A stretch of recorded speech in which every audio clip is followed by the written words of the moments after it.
آپ کی بات بڑی اچھی طرح سے سمجھ آئی ہے کہ اسٹیج 3 جو ہے یہی ایک آپ کی لائف میں ڈیزائربل پریفریبل اسٹیج ہے، اور اس میں آپ اپنے پرنسپل کو اوپر نیچے کر سکتے ہیں. کسی وقت کسی پرنسپل پہ آپ نے فوکس زیادہ کرنا ہے، کس ایج پہ، کس اسٹیج پہ، کس اپنی ڈیزگنیشن پہ، وہ تھوڑا بہت اوپر نیچے ہوتا ہے، لیکن پرنسپل تو یونیورسل ہیں اور ٹائم لیس ہے. ٹھیک ہے. بالکل ٹھیک ہے. میں ایک ایگزامپل لیتا ہوں. جیسے آپ نے ایک پرنسپل رکھ لیا کہ میں نے بھی کبھی جھوٹ بولنا ہی نہیں ہے، میں نے تو سچ بولنا ہے. میں نے اپنے بچوں کو بھی یہ کہنا ہے کہ کبھی جھوٹ بولنا نہیں، کچھ بھی ہو جائے جھوٹ نہیں بولنا.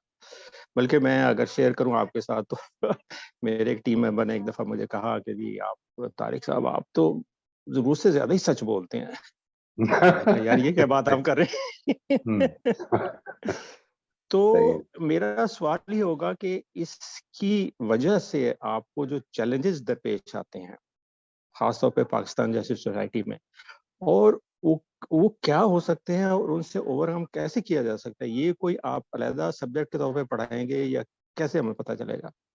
جی طارق صاحب، میری یہ جو ٹاپک ہے نا جی، یہ آج ہم اس کے ایک علمی پہلو کو لے رہے تھے.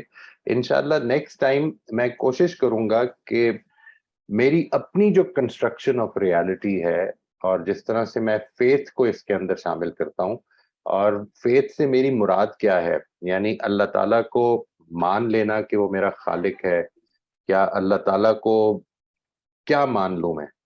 یہ جو اس سوال کا جواب ہے when we say that I believe in God, so what is it that I believe in, what do I mean by belief in God. اس کو میں کوشش کروں گا جی ایکسپلین کرنے کی کہ میں جس وقت خدا کو کہتا ہوں کہ میں بلیو کرتا ہوں تو، اور یا جس وقت مجھے کہنا چاہیے، وہ آئیڈیلی کیا سٹیج ہوتی ہے، how do I look at it. ٹھیک ہے جی. اور اس کا تعلق ڈائریکٹلی میں سمجھتا ہوں کہ ہمارے پرنسپلز کو اڈہیئر کرنے کی اسٹرینگتھ پر پڑ سکتا ہے.